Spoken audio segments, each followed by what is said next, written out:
다 같이 사도신경 하심으로 가정과 구역을 위한 영상 예배를 시작하겠습니다.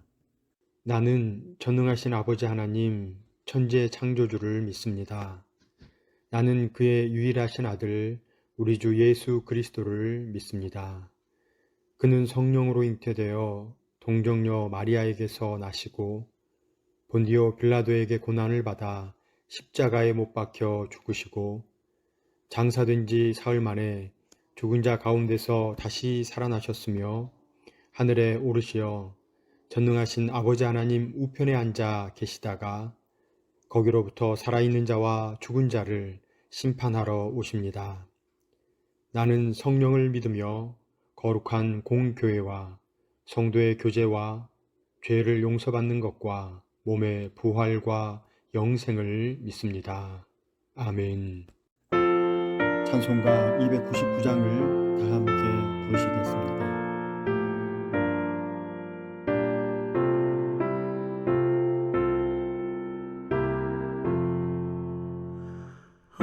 하나님 사랑은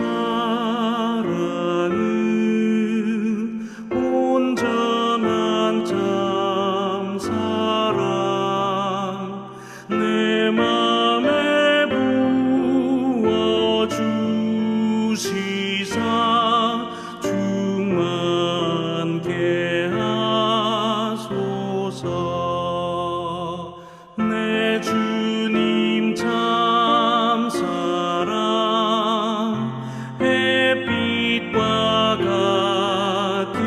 같으니 그 사랑 내게 비추사 뜨겁게 하소서.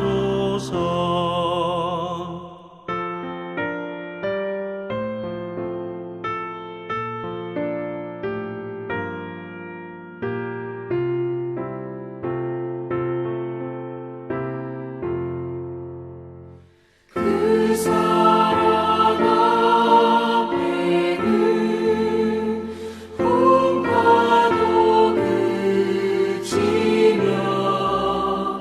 어두운 밤도 환하니 그 힘이 크도다. 하나님 사랑은 온전한 참 사랑 내 맘과 영에 채우사 새 힘을 주소서.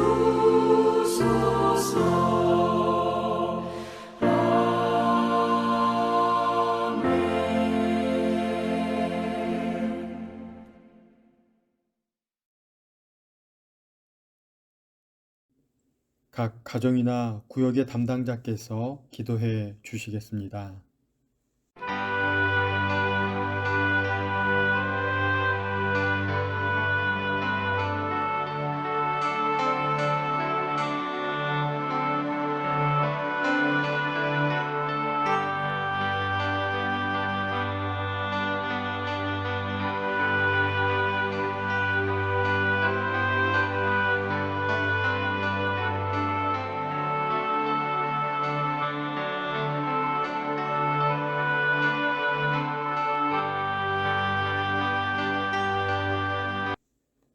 오늘 본문은 예레미야 애가 3장 19절에서 33절까지의 말씀입니다. 예레미야 애가 3장 19절에서 33절의 말씀을 한 목소리로 읽겠습니다.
오늘은 40일과 여호와의 인자와 긍휼이 무궁하심으로 라는 제목으로 구역 공과를 함께 나누겠습니다.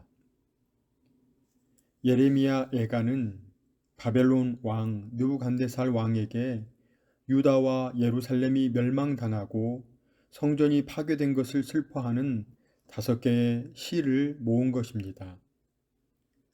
앞선 말씀이 고난에 대한 탄식이라면 오늘 본문은 고난으로 인한 절망에서 소망으로 나아가는 말씀입니다.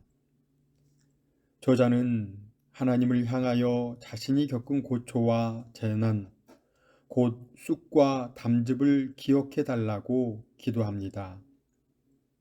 그리고 계속적으로 고난을 기억하면서 마음에 담아둘 때 그것이 오히려 소망이 됨을 밝히고 있습니다. 인자와 긍휼이 무궁하신 하나님이 고난을 소망으로 바꾸시며 그분을 기업으로 삼는 자는 경건한 신앙인이 됩니다. 하나님의 긍휼하심을 깨닫는 자들에게 고난은 의미 없는 것이 아니라 하나님께서 베푸신 자비와 긍휼의 한 방편이 됩니다. 함께 나눌 첫 번째 내용은 여호와의 인자와 긍휼 때문에 우리는 멸망당하지 않는다는 것입니다. 고난이 어떻게 소망이 됩니까? 그것은 하나님의 무궁하신 인자와 긍휼 때문입니다. 고난이 소망이 되기까지의 과정을 본문은 3단계로 설명하고 있습니다. 기억, 낙심, 마음의 담음입니다. 19절에 내 고초와 재난, 곧 쑥과 담즙을 기억하소서라고 하였고, 이어서 내 마음이 그것을 기억하고 내가 낙심이 되었다 하였습니다. 그러나 이것을 마음에 담아 두었는데 그것이 오히려 소망이 되었다 고백합니다. 이와 같이 고난을 기억하는 것은 낙심이 되지만 계속적으로 고난을 마음에 담아둘 때 그것은 오히려 소망으로 변화됩니다. 하나님께서 무궁하신 인자와 긍휼로 함께 하실 때 비로소 고난 중에도 소망을 품게 됩니다. 함께 나눌 두 번째 내용은 성실하신 하나님을 날마다 묵상하자는 것입니다. 우리가 고난 중에 기억해야 할 것은 하나님의 인자하심과 성실하심입니다. 즉, 우리는 하나님의 사랑과 성실하심을 날마다 새롭게 경험하며 살아야 합니다. 우선 우리 앞에 놓여 있는 고난에 대한 생각을 정리할 필요가 있습니다. 고난을 나의 삶의 일부로 받아들이고 기꺼이 짊어져야 합니다. 하나님의 본래 마음은 우리가 고난 자체를 경험하게 허락하는 것이 아니라 고난을 통하여 우리가 성장하기를 바라십니다. 그러므로 우리는 마치 장을 담그듯이 때가 될 때까지 기다려야 합니다. 그렇게 하는 동안 우리가 해야 할 일은 하나님의 인자하심과 성실하심을 묵상하는 것입니다. 하나님을 날마다 묵상함으로 우리는 새 힘을 얻을 수 있습니다. 여호와의 인자와 긍휼이라는 구절에서 인자라는 단어는 여호와의 언약적 사랑을 나타내며 긍휼은 자비로 말미암은 것이라고 볼 수 있습니다. 고난의 상황 속에서 우리가 해야 할 일은 하나님의 인자와 긍휼을 믿고 그 고난의 과정을 이겨내는 것입니다. 이런 차원에서 루터는 하나님을 시험하지 말고 오히려 하나님을 신뢰하라고 우리에게 권면합니다. 루터는 스스로 묻고 답합니다. 집에 불이 났을 때 하나님의 심판이라며 가만히 있어야 하는가? 물에 빠졌을 때 수영하지 말고 하나님의 심판이라며 익사해야 하는가? 다리가 부러졌을 때 의사의 도움을 받지 말고 이건 하나님의 심판이야. 저절로 나을 때까지 참고 버텨야 해. 라고 말해야 합니까? 루터는 여기에서 이렇게 답합니다. 만일 누군가가 불이나 물이나 고통 가운데 있다면 나는 기꺼이 뛰어들어 그를 구할 것이다. 또 루터는 권면합니다. 약을 먹어라. 집과 마당과 거리를 소독하라. 사람과 장소를 피하라.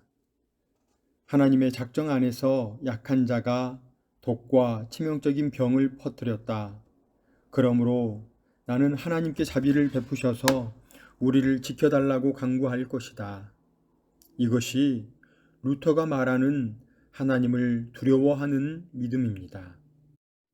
하나님의 사랑을 신뢰하며 날마다 그 사랑을 기억하고 묵상하시기 바랍니다. 복음송 중에 주의 인자는 끝이 없고 라는 찬양이 있습니다. 그 가사를 보면 주의 인자는 끝이 없고 그의 자비는 무궁하며 아침마다 새롭고 늘 새로우니 주의 성실이 큼이라. 성실하신 주님이라고 되어 있습니다. 아침에 일어나서 이 찬양을 부르며 날마다 하나님의 사랑하심과 보호하심을 찬양하시기 바랍니다. 고난의 한복판에 서 있을 때 이 고난을 피할 것인가, 저항할 것인가, 아니면 받아들일 것인가 하는 선택은 우리에게 달려 있습니다. 그런데 성경은 고난을 인정하고 받아들이라고 권면합니다. 그 이유는 하나님의 인자하심과 긍휼하심이 있기 때문입니다. 고난이 있더라도 현실을 부정하거나 피하거나 저항하지 않아야 합니다.